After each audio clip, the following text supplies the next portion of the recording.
नमस्कार। आज हम भक्ति काव्य सरिता में संकलित सूरदास के पद पढ़ेंगे। भागवत के दशम स्कंद में भ्रमर गीत सार के अंतर्गत वियोग की अभिव्यंजना है। सूरदास का भ्रमर गीत सार और नंददास का भंवर गीत उसी दशम स्कंद के भ्रमर गीत प्रसंग को आधार बनाकर लिखे गए हैं। चूँकि गोपियाँ बचपन से कृष्ण को देखती हैं, कृष्ण पर मुग्ध हैं, उनकी लीलाओं का रसपान करती हैं, तो एक स्वाभाविक सहज स्नेह उन गोपियों में है और वो उसे स्वीकारती भी हैं। उद्धव कृष्ण के चचेरे भाई थे और उन्हें अपने ज्ञान का बहुत गर्व था। कहते हैं भगवान सब कुछ देख सकते हैं लेकिन अपने भक्त का अहंकार नहीं देख सकते। तो कृष्ण ने उन्हें गोकुल भेजा, ये कहकर कि गोपियाँ मेरे वियोग में बहुत दुखी हैं, रात दिन रोती रहती हैं। तुम अपने निर्गुण ब्रह्म के उपदेश से उनका ये मोह दूर करो ताकि वो आसानी से जीवन निर्वाह कर सके।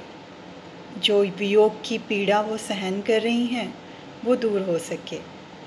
उद्धव ये सुनकर बड़े गर्व के साथ गोकुल गए, किंतु वहाँ गोपियों ने जो प्रतिक्रिया दी और जिस तरह से उद्धव को संबोधित किया, ये वाकई अपने आप में एक मिसाल है कि गोपियों ने किस तरह कृष्ण से एकनिष्ठ प्रेम किया है, जिसमें निश्चल भावना है, समर्पण है, स्नेह है और कोई और स्वीकार ही नहीं।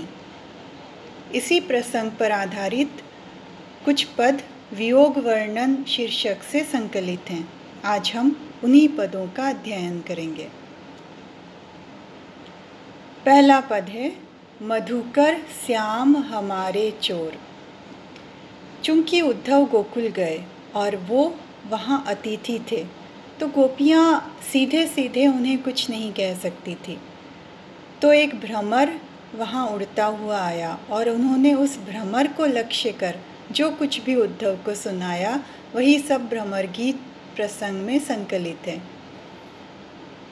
तो एक गोपी कहती है कि हे मधुकर अर्थात हे भ्रमर रूपी उद्धव, श्याम हमारे चोर हैं, कृष्ण तो हमारे चोर हैं, उन्होंने तो हमारा सब कुछ चुरा लिया है।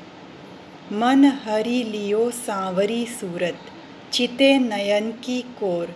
उन्होंने अपने नयनों की कोर से देखकर उन सांवरी सूरत वाले कृष्ण ने हमारा मन हर लिया है अपने कटाक्ष से, अपनी तिर्यक दृष्टि से, तिरछी दृष्टि से उन सांवले कृष्ण ने हमारा मन हरण कर लिया है। पकड़ियो तेहि हृदय उर अंतर, प्रेम प्रीत के जोर। हमने अपने हृदय में उन्हें प्रेम और प्रीत के बल से पकड़ के रखा है। हमने जब कृष्ण की हंसी देखी, उनकी तिर्यक दृष्टि देखी, उसी क्षण अपने हृदय में उन्हें अपने प्रेम और प्रीत के बल से पकड़ कर रख दिया। गए छुड़ाए छोरी सब बंधन, दे गए हंसनी अकोर। लेकिन वो निर्मोही सारा स्नेह का बंधन छुड़ाकर चले गए। वो सारा बंधन छुड़ाकर मथुरा चले गए और हमें भेंट में अपनी हंसी दे गए। जो हंसी अपने मन में संजो रखी है, हमने अपने मन में सहेज रखी है, बस वही भेंट स्वरूप देकर चले गए। सोवत ते हम उचकी परी हैं, दूत मिलियो मोही भोर। हम तो जैसे सोते हुए एकदम उचक गई। सपने में रात को ऐसा लगा जैसे कुछ घटित हुआ है। दूत मिलियो मोही भोर, और सुबह देखा तो हमें दूत के रूप में आप दिखाई दिए। हे उद्धव, कृष्ण ने जो आपको निर्गुण का संदेश देने के लिए दूत बनाकर भेजा है तो वो मिले। हमें तो लगा रात में एकदम सोते हुए हम जगे तो हमें लगा हो सकता है कृष्ण के दर्शन मिले, लेकिन सुबह तो उनके भेजे हुए दूत दिखाई दे गए।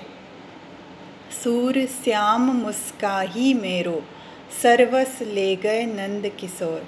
सूरदास कहते हैं कि वो गोपियाँ बहुत भावुक होकर, विह्वल होकर कहती हैं कि कृष्ण वो श्याम मुस्कुराकर मेरा सर्वस्व ले गए हैं। अब मेरे पास कुछ भी नहीं रहा, जो था सभी कृष्ण ले गए। वो मेरा सर्वस्व लेकर चले गए, मेरा मन तो उन्हीं के साथ चला गया। वास्तव में ये पद एकनिष्ठ प्रेम और निश्चल प्रेम का उदाहरण है। अगला पद है, अखियाँ हरि दर्शन की प्यासी। गोपियाँ उद्धव के द्वारा ये कहने पर कि तुम क्या माया मोह में फंसे हुए हो, रात दिन रोते रहते हो, निर्गुण ब्रह्म की उपासना करो, साकार या सगुण रूप को छोड़कर निर्गुण की उपासना करो, योग मार्ग अपनाओ। तब गोपियाँ उन्हें उत्तर देती है कि नहीं, हमें वो अभिष्ट नहीं, हम तो कृष्ण पर ही मोहित हैं और हमारे मन को कृष्ण को याद करके ही चैन मिलता है। इसीलिए गोपियाँ कहती हैं, अखियाँ हरि दर्शन की प्यासी। हमारी ये आँखें तो हरि कृष्ण के दर्शनों की प्यासी है। देखियो चाहती कमल नयन को, निसी दिन रहती उदासी। ये तो सिर्फ कमल नयन कृष्ण को देखना चाहती हैं और इसी कारण रात दिन उदास रहती हैं, क्योंकि इन्हें कृष्ण दिखाई नहीं देते। कृष्ण के वियोग में ये आँखें रात दिन उदास रहती हैं। आए ऊधो फिरी गए आंगन, डारी गए गर फांसी। गोपियाँ कहती है कि उद्धव हमें निर्गुण का उपदेश देने आए और हमारे आंगन से चले गए, लेकिन वो हमारे गले में फांसी डाल गए। ये सोचकर कि कृष्ण हमसे माया मोह छोड़ने की अपेक्षा करते हैं, निर्गुण ब्रह्म की उपासना करने की बात कहते हैं और खुद को भूलने की बात कहते हैं, तो उद्धव आकर हमारे गले में फांसी डाल गए हैं। केसरी तिलक मोतिन की माला, वृंदावन के बासी। लेकिन हमें तो कृष्ण की भक्ति ही अभीष्ट है। हम तो कृष्ण को ही चाहते हैं, जिन्होंने केसर का तिलक लगाया, मोतियों की माला पहनी है और जो वृंदावन में वास करते हैं। काहू के मन को कोऊ न जानत, लोगन के मन हासी। गोपियाँ कहती है कि जिस पर बीतता है वही जानता है, किसी के मन को कोई दूसरा नहीं समझ सकता। किसी के मन में क्या चल रहा है ये उससे बेहतर कोई नहीं जानता। इसीलिए वो कहती हैं कि किसी के मन को कोई नहीं जानता, किसी की भावनाओं को कोई नहीं समझता। लोगन के मन हासी, लोगों के मन में तो हंसी लगी रहती है। लोग तो बस सुनकर हंस लेते हैं कि ये क्या है, लेकिन हमारे मन में क्या है ये तो हम ही समझ सकते हैं। सूरदास प्रभु तुम्हारे दरस को, करवत लेहों काशी। सूरदास कहते हैं कि आखिर में वो गोपियाँ ये भी कहती हैं कि हे प्रभु, हे कृष्ण, तुम्हारे दर्शन के लिए हम काशी में करवट भी ले सकते हैं। ऐसा कहते हैं कि पहले लोग कोई मनौती मांगते या कोई उनकी इच्छा होती तो वो काशी में करवट लिया करते थे। कभी उनका जीवन से मोह खत्म हो गया या कोई प्रायश्चित करना हुआ तो वो काशी में जाकर आरे से अपना सिर कटवा लेते थे।